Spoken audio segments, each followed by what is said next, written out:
De la magíster Ana María Arenas Angulo.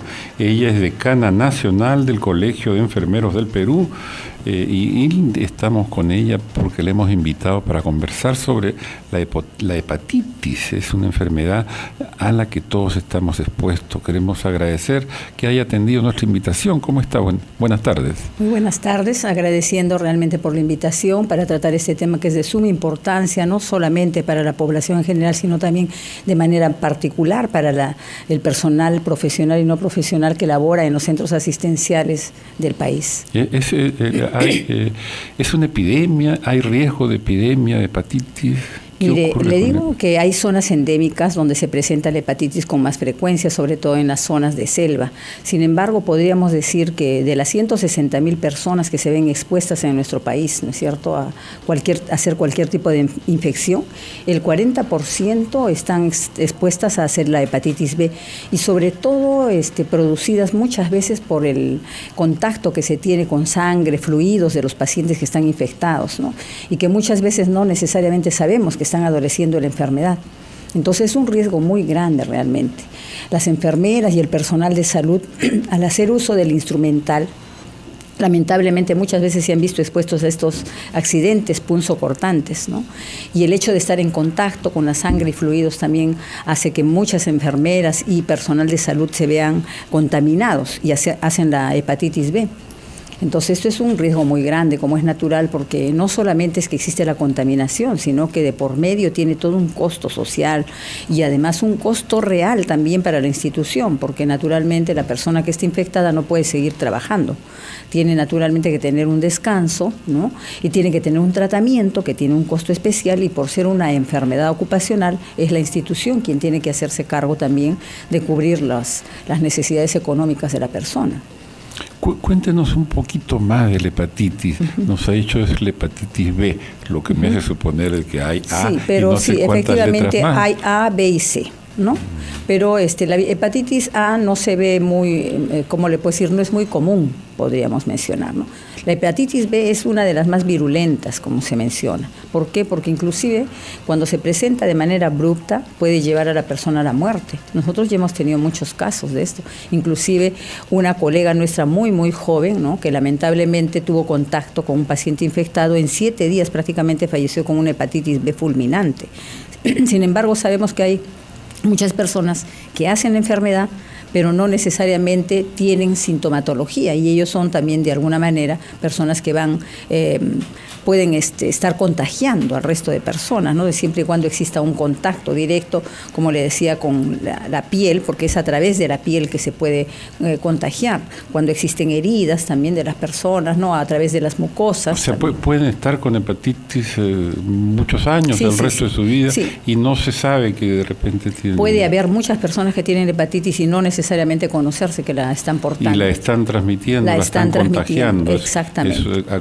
Es un virus, un germen. Es un virus, efectivamente. Es un virus el que permite la transmisión, y como le decía, es directa la transmisión. Y alguno puede padecer hepatitis y seguir, digamos, más o menos normal su vida. Sí, mire, existen muchos casos de hepatitis crónica, ¿no? La hepatitis C, sobre todo, hepatitis B también, que se hace crónica en las personas, pero luego siempre tiene sus repercusiones en el hígado, y muchas personas han tenido problemas, ¿no?, serios realmente, luego de haber tenido una hepatitis crónica. Conforme pasan los años, ¿no?, hay un deterioro del órgano, claro, hay un deterioro, y entonces hay mucha gente que muere justamente por ello, ¿no?, en forma posterior, y hay otras personas que también hacen un cáncer, ¿no?, justamente por haber tenido la hepatitis y haber estado sufriendo de esta enfermedad largos años. Y algunos los pesca y los mata. Exactamente, así es. Lo agarra mal parado, como se dice. Sí. Y hay mucha gente que también... proclive, digamos, a desarrollarla de manera más... Bueno, claro, sobre todo, como le decía, cuando hay un contacto directo, ¿no? Por el contacto directo, y entonces se supone que a través de un accidente punzocortante es de la manera como se transmite más fácilmente. Sin embargo, también hemos podido ver muchísimos casos en las zonas, sobre todo endémicas, donde hay muchos pacientes que tienen este tipo de problema y se ha podido ver que hay un contagio más directo, ¿no?, para la población. ¿Y existe preocupación del Colegio de Enfermeros respecto a esta enfermedad, porque es una enfermedad ocupacional, o sea, que afecta o puede afectar a numerosos enfermeros, enfermeras? Así es. Mire, el Colegio de Enfermeros tiene una gran preocupación por la hepatitis B, sobre todo, ¿no es cierto?, porque nosotros sabemos perfectamente bien que hay muchas colegas que están infectadas, lamentablemente. También tenemos preocupación por la tuberculosis. Usted sabe que hoy la tuberculosis lamentablemente ha recrudecido y hay muchísimas enfermeras y personal de salud que tienen enfermedad, a pesar de que existen programas, ¿no es cierto?, para la prevención. Sin embargo, no necesariamente han dado los efectos esperados, porque mire, hay vacuna, pues no hay vacuna. Existen las vacunas y todos naturalmente somos exigidos a vacunarnos contra la hepatitis B. Sin embargo, a pesar de ello hay gente que se ha infectado. Y también le quiero decir que es posible que a nivel de las diferentes regiones no necesariamente se haya dado el énfasis necesario para que todo el personal se vacune, porque esto tiene un proceso, no se vacuna una sola vez, son 3 veces, ¿no es cierto?, cada mes que se tiene que vacunar a las personas. Muchas de ellas se vacunan una vez, la segunda vez ya no existe y la tercera tampoco. Entonces hay una irregularidad realmente, ¿no?, en asumir el proceso de prevención en forma adecuada. Entonces, si las personas realmente tuviéramos conciencia y responsabilidad de ello, sería muy diferente. Pero entonces no se ponen la segunda vacuna porque se olvidan, se descuidan o sí, es falta de interés. Falta de interés y también falta de seguimiento, porque le digo yo, mire, en salud ocupacional se supone que hay gente que es especialista en esto y tienen que estar haciendo un seguimiento y monitoreo de todo el personal, para que no solamente exista esto que se vacunan por una vez y el resto de veces no, sino permanentemente deben estar haciendo el seguimiento, pero esto no siempre ocurre a nivel de la República. Nosotros podemos expresar, por ejemplo, problemas que hemos tenido con colegas que se han punzado, que se han cortado y que naturalmente viene pues la desesperación de la persona, decir, Dios, ¿y ahora qué puedo tener?, ¿no?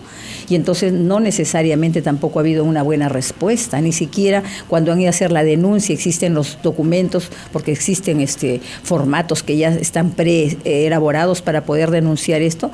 En algunos hospitales o centros de salud no existen estos formatos. Entonces nosotros, ¿qué es lo que pedimos a la ministra de Salud? Pedimos que en todo lugar donde exista personal profesional que esté expuesto a estas enfermedades, realmente también exista una oficina, ¿no es cierto?, de seguimiento a las personas que están expuestas a la hepatitis B.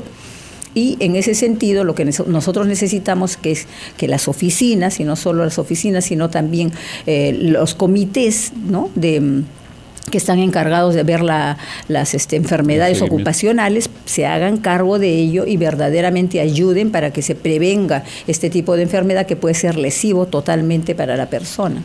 Bien, vamos a hacer una usted acá que nos cuente un poquito del Colegio de Enfermeros, cómo están organizados, en qué andan. Muchas gracias en realidad por la pregunta, señor Ugarteche. Mire, nosotros en primer lugar representamos a 68,000 enfermeras a nivel nacional, de las cuales naturalmente tenemos pues gente que trabaja en el Ministerio de Salud, otro grupo de personas que trabaja en E-Salud, en Fuerzas Armadas, en Policía Nacional, en las clínicas privadas. O sea, nosotros tenemos múltiples sectores para poder laborar, ¿no? O sea, nuestra gestión de repente se dificulta algo porque justamente tenemos que acudir a diferentes instancias para poder solicitar un diálogo, ¿no es cierto?, y hacer propuestas para poder solucionar los problemas que se presentan para la enfermera del día de hoy. ¿Que son comunes, son distintos? Mire, le diría que en algunos aspectos son comunes, sin embargo existen otros aspectos que son específicos de cada sector. Le digo, por ejemplo, ¿qué problemas comunes tenemos en la enfermería? Uno de los problemas comunes es el escalafón salarial. Realmente nos sentimos afectadas tremendamente porque las remuneraciones son diversas a nivel nacional. En todos los sectores es completamente diferente, pero en el sector donde realmente está más deprimida, ¿no es cierto?, la remuneración de la enfermera es en las clínicas privadas y es donde más dinero ganan en realidad las personas. Nosotros conocemos, por ejemplo, determinada entidad aquí en Lima mismo, ¿no?, que tienen ingresos millonarios y sin embargo a las colegas les remuneran con 1.200, 1.400 soles, lo cual nos parece completamente injusto. Nuestras profesionales se han preparado con sus 10 semestres académicos, 5 años de formación profesional en las universidades, pero no solo eso, tienen una gran responsabilidad, naturalmente, al asumir el cuidado de la persona de manera integral. Nosotros establecemos nuestros propios procesos de acercamiento y terapéutica para los pacientes, pero siempre ha sido visto como que la enfermera solamente cumple indicaciones de alguien y no es así. Nosotros tenemos autonomía en tanto a nuestro propio proceso, a nuestras propias teorías que aplicamos con cada usuario y que quisiéramos que fueran de la mejor manera, que todo el mundo sintiera que verdaderamente estamos dando un servicio humano. Sin embargo, a veces esto se dificulta, y no quiero justificar eso, pero se dificulta por el incremento de pacientes para una sola enfermera.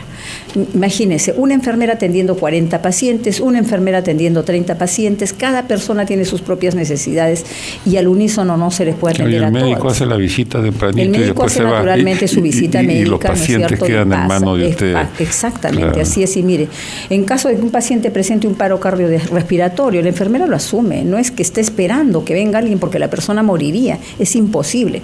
Por eso nosotros tenemos toda una formación, ¿no es cierto?, que está basada naturalmente en muchas ciencias, pero sobre todo pues en las ciencias naturales, en las ciencias sociales, ¿no?, en las ciencias humanísticas, y en ese sentido la enfermera es experta. Y a la hora del reconocimiento económico no es equitativo. Es de signos, síntomas, etcétera, y de necesidades y problemas del paciente que ya está en capacidad de asumir permanentemente. Entonces, yo, como le mencionaba, cuando uno tiene un recargo muy alto, ¿no es cierto?, de responsabilidades, humanamente no es posible cumplir como uno quisiera todo.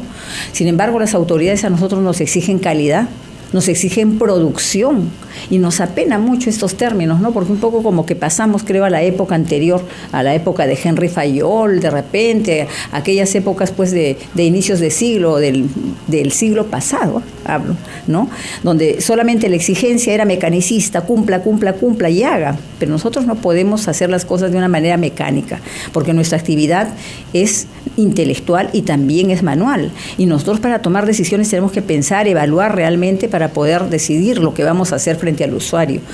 Y al margen de ello nosotros necesitamos, ¿no es cierto?, tener un espacio para poder cumplir con los estándares de atención en enfermería. ¿Qué significa esto? Para ver de manera holística al paciente, ¿no es cierto?, o sea, conocer al paciente desde el punto de vista físico, psicológico, intelectual, cultural, ¿no es cierto?, porque hablamos mucho de interculturalidad, y del punto de vista espiritual, que no podemos dejarlo, necesitamos un tiempo que no tenemos, lamentablemente, y entonces mucha es la exigencia y correr de repente por los tratamientos, etcétera, y a veces ni siquiera abordar el tema de la educación del autocuidado, que es lo más importante para verdaderamente tener resultados en un paciente. Si nosotros le enseñamos cómo debe cuidarse, si le enseñamos a la familia cómo debe cuidar a ese usuario, naturalmente el usuario no va a retornar al hospital, o va a ser más dificultoso para que haya un reingreso. Sin embargo, no siempre tenemos el tiempo necesario para hacerlo.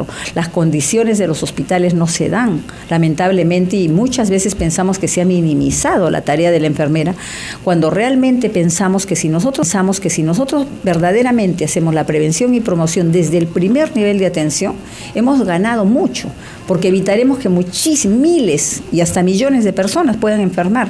Si nosotros estuviéramos, por decirle, en los espacios de los colegios, por cada 100 niños una enfermera, por cada 100 jóvenes una enfermera, todos estarían siendo evaluados, ¿no es cierto?, al niño con un programa que se llama Crecimiento y Desarrollo del Niño Sano, al adolescente con la consejería al adolescente desde todo punto de vista, para enseñarle inclusive a asumir su etapa de vida y a progresar en ella y evitar tanta drogadicción, alcoholismo, etcétera, y tanta distorsión, ¿no es cierto?, en lo que los propios compañeros les van enseñando a ellos sobre el aspecto sexual y reproductivo, etcétera, ¿no? Nosotros estamos para ello, a favor de toda la población y también del adulto y el adulto mayor, que ha sido tan dejado de lado también. Nosotros tenemos la especialidad de gerontología, que viene a ser lo mismo del niño, de crecimiento y desarrollo, pero en la etapa ya de decrecimiento de la vida, a la que todos vamos a llegar. Entonces tenemos la obligación de que el adulto mayor sea visto de otra manera, lo cual hoy día prácticamente no existe, porque al adulto mayor se le deja de lado, porque se siente como que es un estorbo, etcétera. Nosotros estamos aperturando centros centros de atención al adulto mayor, donde le damos condiciones de vida, calidad de vida. Queremos que esa gente viva, no que repose, como mucha gente dice, una casa de reposo. Eso nosotros no tenemos, pero así ni siquiera dentro de nuestro léxico, porque el reposo será para cuando se necesite descansar de noche, pero en el día la gente tiene que vivir, ¿no? Nosotros tenemos que ayudarlos realmente a sentirse seres humanos, personas, aunque tengan una serie naturalmente pues ya de deficiencias, ¿no?, que son naturales en el ser humano. Bien, Magíster Ana María Arenas Angulo, le agradecemos mucho por sus comentarios, por su tiempo. Confiamos que va a estar pronto nuevamente con nosotros aquí en Betel. Muchas gracias, muy amable. Muchísimas gracias. Ahora también. Vamos